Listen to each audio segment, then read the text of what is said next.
My name is Angelica. I am the owner of Stitch Resin Creations. You're here today to follow me along as I get ready to prepare for my market tomorrow at Ocala downtown. I'm pretty excited. Usually it's pretty busy there, so hopefully, fingers crossed, I make some good money. My sister's going to be there with me to keep me company.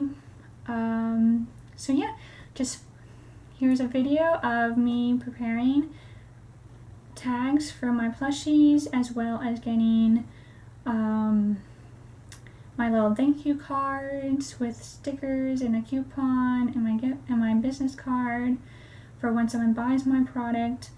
And yeah, just follow along and watch me get ready for tomorrow's market.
tomorrow is market day.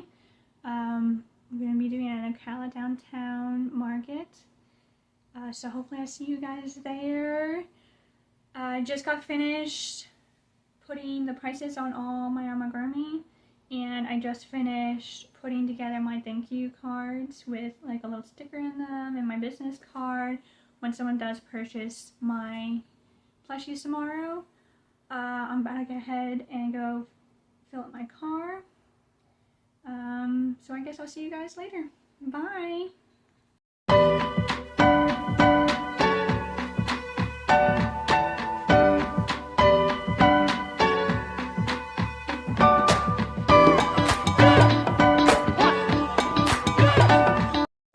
This is editing Angelica. The video I'm about to show you was the one video I only got at the market, and it's really loud so you can barely hear me, so I do recommend lowering the volumes a little bit. For this next short bit, I did totally forget to do much of any recording. I forgot to do a setup recording. I forgot to take pictures of my booth before we started the show. I need to try to remember to do these things. I did totally forgot to do all this because my sister was with me and we were just getting there and we were trying to get everything done. So yeah, so the next clip is of while we're at the market. It is loud. Turn down your volume for this part. Yeah, so here we go. I'm just crocheting a ladybug. We've had a few sales.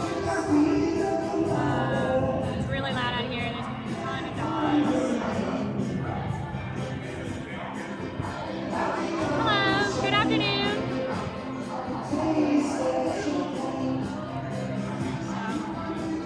Hopefully you keep doing good. Yeah, it's not that bad. There's shade underneath the fan.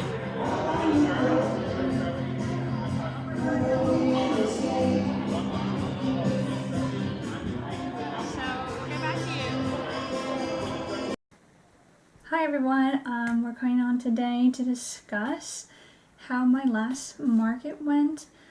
I'm also going to discuss the two markets before that because I just haven't gone around to making a video of it. So we're going to do a quick recap of those two markets and then of course of my last market for this video.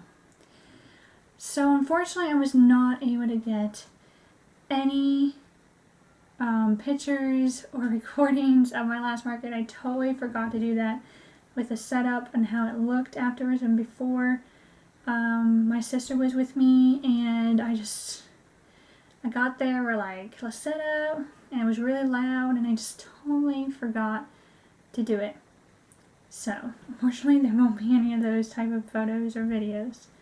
Right, so my last market was at Ocala downtown Pavilion Market. It was a 4-dog event, I think, but I didn't know about that until after I already signed up for the market, so it may have not been the best market to do with crochet plushies. I made more at this market than I did my other two markets I did this year, but because of the booth fee, it isn't my highest profit market. So we'll get into that, and yeah. Okay, so I'm going to tell you what I sold at this last market. So I sold a cow plushie and a blue peep plushie even before we were even open. Hey everyone, it's editing Angelica again. Right here I said that we open at 11. We actually opened at 12, and the two women, everyone, were already starting to walk around 11:30. So I'm gonna stop and correct that. Walking around 11:30ish. And those are the two first items I sold to two different women. They were both $25. Oh no, the cow was $25 and the peep was $12. because it was out of season. Because, you know, peeps are for Easter. Then I sold a tiny turtle for $5. Then I sold a mushy boy for $12.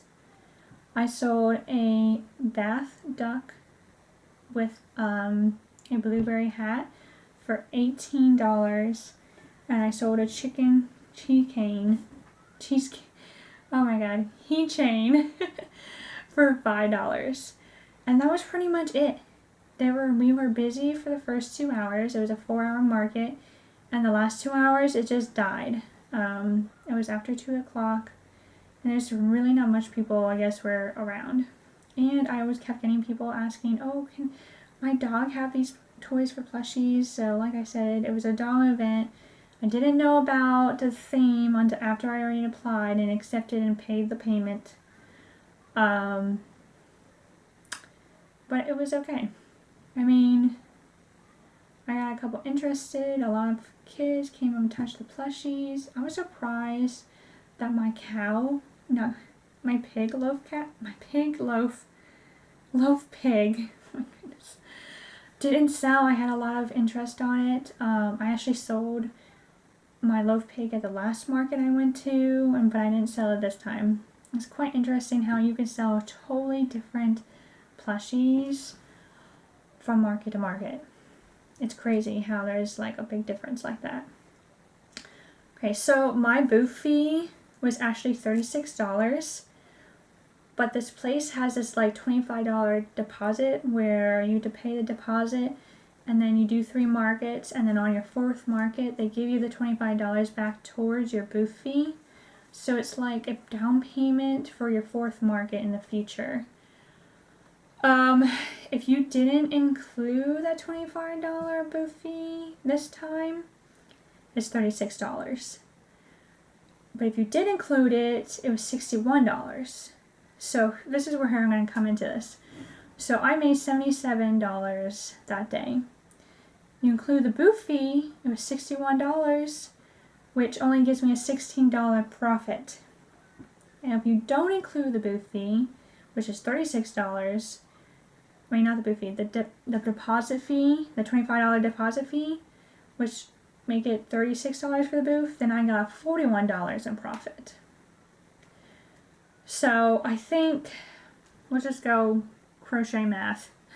Booth fee math, I guess. Don't count the $25 deposit because I'll eventually use it in the future towards a market that instead of being $26, it's going to end up being, let's do a quick math here. $11. So I'm going to do 2 more markets, and then the 3rd market that I do, 4th market, at this location will just be $11 booth fee. That would be a really cool day, because then most of my profit would go to myself. Now, even a $41 profit is not enough for anything, really. It's not enough for my time. I mean, it's not enough for food, gas, or anything like that. This place wasn't too far away. It was 30 minutes away from me, so I'm still definitely in the negatives. Now let's talk about the market before this market at Cannon Farms. They just started doing vendors really doing vendors this year. They did do a few last year where they had like 4. This year they really had like 10 to 11 at a time every weekend. I did one of their days, and their booth fee was $25, but I also only sold 3 things. So I sold a loaf pig for $15, a pickle for $10, and a mini frog for $5. So that gives me $30 in profit minus the $25. It only gives me $5 in profit. So $5 is kind of bad too. And then the first market I did this year, because I've only done 3 so far, because I'm just starting out and I kind of was a little nervous about doing it. My first market I did in March, I was at a farm called Brown and Brown Farms. I did their yard junk in the trunk. So it was more like a flea market kind of thing, which wasn't catered toward what I'm trying to sell. But it was also my first market, and I kind of wanted a low booth fee, and I really wanted to just get my toes a little wet. Surprisingly enough, this market I made more in profit than I did in the other markets. So the booth fee was $20. I sold a duck in a hat, bath duck with a pink hat for $15. I sold a small turtle with a blue shell for $15, and I sold a bee for $10, which made it where I made $40. It was only a $20 in profit. So technically, my last market, I decided I would put in the $25 deposit in with my booth fee and count it. So I really only made $16 my last market. So really the most money I made was my first market this year, the junk in the trunk at Browns and Brown Farms for $20. Now you would think, why am I still doing markets? Obviously not working. Well, I see all these other people online and on YouTube, and they have ups and downs, and well, I'm still just trying to find my niche, I guess. I think the Ocala downtown market would be my best option. I for sure think Saturdays, their farmers market Saturdays, there's so many people there all the time. I think that's going to be my best option. So I'm definitely going to keep trying this year. I just have to keep crossing my fingers, and hopefully I'll make some really good money at one of these markets and make it worthwhile. It's really hard. They don't talk about how hard it is to get your websites up and running online. You just see these people who've been doing it for a year, and they have so many followers and so many sales and stuff, and it really it's hard. It's not easy. It's not easy to get your name out there. It's not easy to get followers. It's not easy to sell things. It takes a lot of work. And with me, I am a mom of two. I do have a part-time job, so I don't have much time to put into this. So it's definitely been a lot slower for me to get going. But I'm going to keep trying, and we'll have to see how it ends up at the end of the year. Well, thank you for watching, and I hope you guys come back and follow me and subscribe. And I hope to see you next time. Have a good evening. Bye.